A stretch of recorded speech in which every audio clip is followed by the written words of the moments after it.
Yo, what's up, everybody?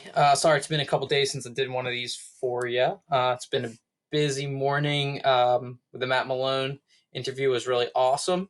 Um, it's going to live live because unfortunately it didn't record properly. The audio is all messed up. So if you got to be a part of that, hopefully you got a lot out of it. We had almost 40 people in there, which is really cool. But I'm just going to continue on with chapter 17, get through this last little part here with you guys. Usually the money stuff is the part that people need the most help with. So I just wanted to help you guys out with that part, and we'll get this going pretty quick. All right. So we did job keeping skills so far, resume, and we did job interview. And the best part about getting a job for a lot of people shouldn't be your full motivation, but for a lot of people will be getting a paycheck. So we're going to go over how that all works and what that all means. So when you hear the term income, that's money that's coming in. So any money that's available to you. There's two different types of income you can receive: gross and net income. Net income is the most important income to think about because that's your money that's going in your pocket. So your gross income would be if you're working. Let me see if I can do this. No, it doesn't want to let me do it. Okay. Anyway, so your net income is your take-home pay. Your gross income would be, say you made $10 an hour and you worked a 40-hour week. So your gross income would be $400. And it would be great if that's what ended up in your pocket, but that is not the case.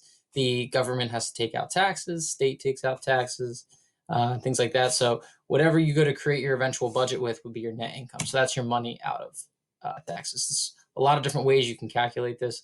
It's somewhere between 10 and 15% of your paycheck. So you can just kind of take a guess or calculate that. It does vary on your income level. In our country right now, the more money you make, the higher your tax rate will be. So if you're in lower level, they take less taxes. If you're in that higher tax bracket, 100, 200, $300,000 a year and plus, the big time jobs, you're going to pay a lot more in taxes. So what you do just to make sure that you don't go into debt is to create a budget. Budget is a simple thing to do. It takes about 10, 15 minutes and nobody does it. It's something that is, I don't know for what reason people don't sit down and create budgets, but most people that have issues with money and issues with spending and have credit card debts and things like that do not take the time to actually sit down and do a budget. So it's pretty simple. You basically take out a piece of paper where there's 1,001 different apps that'll do it for you, but I love to do paper pencil. I just think it works out better that way. So you take a piece of paper and you literally write down every single thing that you spend money on in a month. You need to be realistic. You need to list all of your expenses, whether they're fixed or variable. Fixed expenses would be like your rent or mortgage, car payment, things that aren't going to change from month to month. And your variable expenses are going to be things that change from month to month. So say 1 week you go to a concert, another week you decide you're going to go out to dinner with friends or something like that. Those are variable expenses. So there's various ways to do this. Typically, you just assign a percentage to each category.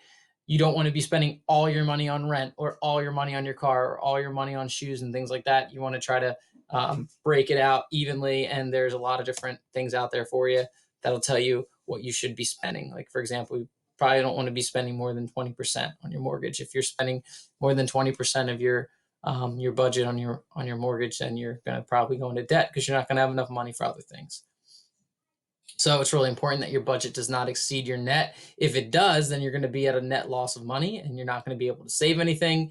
You're not going to be able to plan for the future, and it's not a good way to be. So then the next is to actually live or go by your budget, and it will help you keep track of all of your hard-earned money. There is the app that I was mentioning. There's apps that do this. There's one called Mint.